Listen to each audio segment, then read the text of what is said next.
اليوم قررت أرسم الفنان فينسنت فان جوخ، مو بالألوان زيتية ولا بالفرشة، لكن بقلم الرصاص. طبعا شوف، هذا الإنسان عاش الألم بكل أنواعه، فقر وجنون وكل شيء، ورسم بحياته أكثر من 2000 لوحة، بس ولا باع لوحة بس وحدة. هاي الحياة كلها بعد لوحة وحدة، يعني عاش حياة فقريات بين قوسين يعني.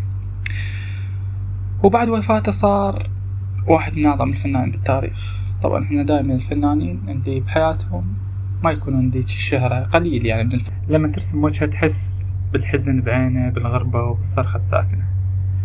طبعا القلم الجاف يمكن بسيط بس بيروح مثل روحه هو.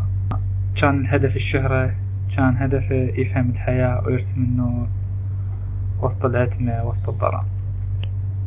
يعني فنان سبق زمنه ودفع الثمن. إذا وصل لك الإحساس من هاي الرسمة شاركنا رأيك، ومن تحب أرسم بعده اكتبوا لي بالتعليقات جوا.